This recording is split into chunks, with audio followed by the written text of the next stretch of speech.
Eu quero estar onde as pessoas tenham a ambição de crescer, não a ganância de ganhar. Essa questão de dizer que ações não têm segurança é um mito que o banqueiro criou para poder espantar você. Muitos bancos quebraram e a Clabin está aí. É imprevisível se você for um investidor. Depende do resultado da empresa. Mas aí já falando um pouco agora sobre futuro. Porque você falou, poxa, o passado, né? Minha história está no livro, tudo.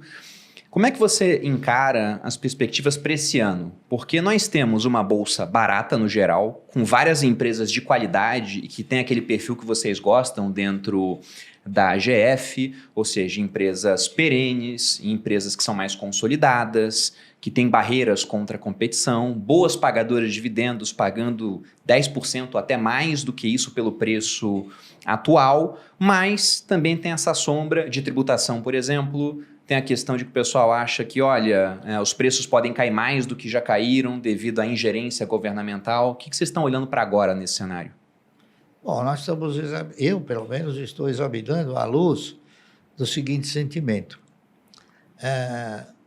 Este país já teve que suportar, depois da intervenção militar, um cidadão chamado José Sarney, que teve um ministro que hoje ele ostenta galhardamente o seu nome no Guinness Book, porque ele foi o ministro que teve a possibilidade de produzir a maior inflação nesse país. Né? Então ele está no Guinness Book. Se não está, a gente vai tentar fazer Devia com que colocar, né? Devia entrar. Nós tivemos o quê? Depois do Sarney, o Collor.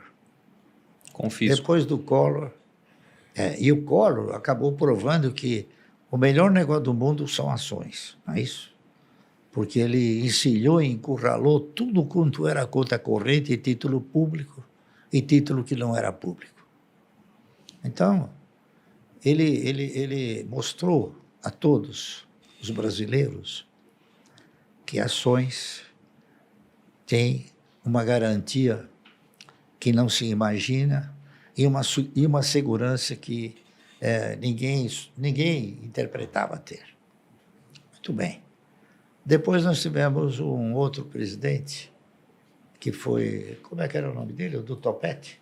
O Itamar? Itamar Franco. Né? Depois nós tivemos o pior presidente que esse país já teve, na minha opinião, que foi o Fernando Henrique. O Fernando Henrique ele criou uma fantasia que os brasileiros não fazem ideia de quanto tinha de lantejoias essa fantasia. Ele conseguiu fazer com que o real fosse mais forte que o dólar. Uma piada. Né? Porque você precisava de um real para comprar 85 centavos de dólar. Isso foi o maior embuste que esse país já teve oportunidade. E depois ele acabou se considerando como uma pessoa que traiu seus companheiros, né? Porque ele assegurou ao Itamar Franco, após os 4 anos, que ele apoiaria o Itamar Franco e não honrou acabou sendo contemplado com mais um mandato, não é isso? E depois também traiu fortemente um outro indivíduo muito importante no país, chamado Adib Jatene. Ele convocou Adib Jatene para ser ministro da Saúde e brigar para instaurar a CPMF, que isso iria integralmente para a saúde. O Adib Jatene desenvolveu um trabalho muito grande e conseguiu aprovar a CPMF. Quando aprovada, Fernando Henrique falou, não vai mais para a saúde. Traiu também. Então, o Fernando Henrique, na minha opinião, foi o pior governo que esse país teve. Está entendendo? Aí depois vieram os outros. Veio quem? Veio Lula. Né? O país quebrou com o Lula? Não. trincou, mas não quebrou. Tá certo? Talvez o Lula tenha sido a figura mais proeminente em termos de surrupiar recursos, não é isso? Sempre com aquela fantasiosa desculpa de falar, eu não sabia. Esse foi sempre o mote dele, né? Aí veio a Dilma, mais 6 anos, o país suportou isso. Então você veja uma coisa interessante. Aí veio o Bolsonaro, não é isso? O Bolsonaro tentou mudar um pouco as feições estratégicas do país. O Lula sempre implementou uma política de caráter social. Está correto? Essa política de caráter social sempre teve o condão de tirar recursos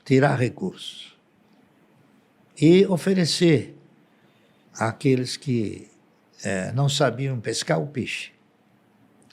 Então, uma política estratégica de cunho social, não de cunho econômico. Está entendendo? Muito bem, o Bolsonaro tentou alterar essa estratégia para o cunho econômico. Só que, num determinado momento, ele chegou na conclusão que ele somente conseguiria se reeleger se ele optasse também pelo populismo. E ele optou aí pelo populismo, abandonou a estratégia de implementar uma configuração econômica no país. E é isso hoje que nós temos o quê? O nosso governo examinando à luz do social, tá certo? E examinar à luz do social, você faz o quê? Você dá o peixe, você não ensina a pescar. Então nós vamos ter que conviver mais 4 anos com essa política de você ficar dando o peixe. Quando eu digo dar o peixe, quer dizer, então esse governo começou fazendo rir, né? Não é fazendo você alimentar um sentimento de esperança para um aumento nos meios econômicos. Então, de onde é que vai se tirar dinheiro para dar todo esse benefício social? Se não do povo brasileiro. Daqueles que são os que geram riqueza. Entendeu? Então, a gente precisa torcer e rezar para que esses 4 anos passem rápido.